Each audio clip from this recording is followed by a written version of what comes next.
Шегата на еден политичар дека папата се чуди кого ли година Аленка ќе доведе во Ватикан всушност е полувистина. Преведувачката, која 25 години беше дел од делегациите што на секој 24 мај го посетуваа гробот на Свети Кирил, ја препознавале и папите, особено Бенедикт 16.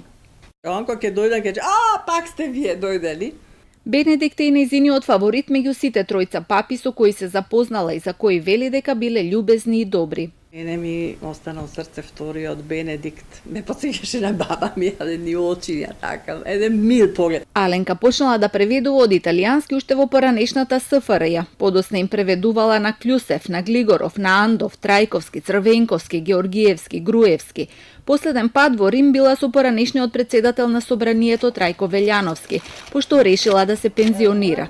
Од сите политичари највозбуден дека ќе се сретне со папата бил Љупчо Георгиевски, иако и за Борис Трајковски средбата била од големо значење. Љубеша Георгиевски пак бил перфекционист, при посетата сакал се да биде совршено, но на крајот ништо не било како што треба. Ми звони на полноќ скоро, и брзо доаѓајте состанок за да се спремиме како утре ќе се понашаме кај папата. Ја викам председател, беше тогаш председател на собрание.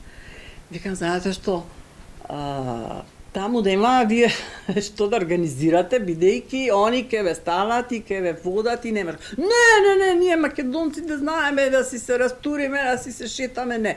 И на полноќ не викна јас од такси на брзина, идам у тоа и у хотел се договараме деме како ќе биде.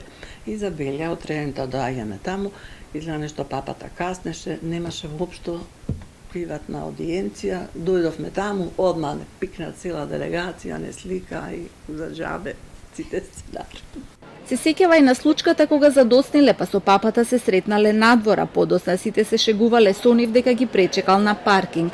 Аленка вели дека протоколот за тие посети бил многу строг. Жените морале да носат здолниште со должина под колената, главата да им биде покриена со марама, а сакоата да бидат со долги ракави.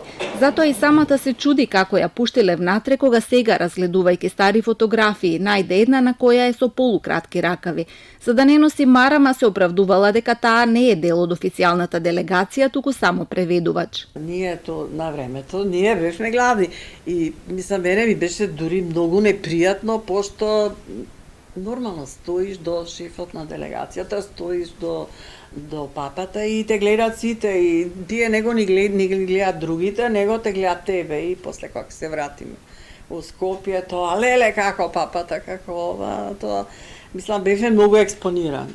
Не само јас и другите колеги која се одеше со делегации и сега фала Богу. И мислам и е напорно. Од Ватиканскиот протокол многу внимавали на меѓудржавните спорови. Се гледа да не се сретнат со бугарите, до сега беше така, со бугарите да се сретнат, неколку пати така си јаме сретнато, они излегуваат, ние влегуваме, ама они пазат, еднаш се они први, еднаш сме ние први. На новинарите им било забрането да влезат на средбата со папата, но на две од нив им успеало да се протнат натре, а едната дури и да се слика со него. Од сите средби се враќала со подароци од папите, најчесто бронзени медали и бројаници со кои сега се играат низините внуци.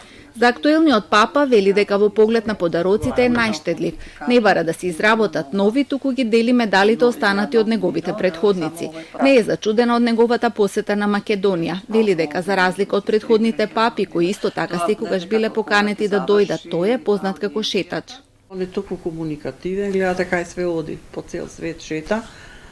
Јас кога што читав, он рекол дека нема многу да бидам папа, пошто со здравјето него кога го избра, смета дека е многу болен, пошто као дете му извадиле некое плучно крило едно и он вика, јас треба многу да живеам и затоа да ме максимално го користи, максимално сака со сите да се види. И нормално сега дојде на ред Балканот. Аленка денеска повторно ќе го види папата, но овој пат нема да се ракува со него, ниту пак ќе му преведува. Тоа им го препушта на младите генерации. Таа ќе биде во толпата на плоштадот во Скопје, за што веќе има обезбедено и билет.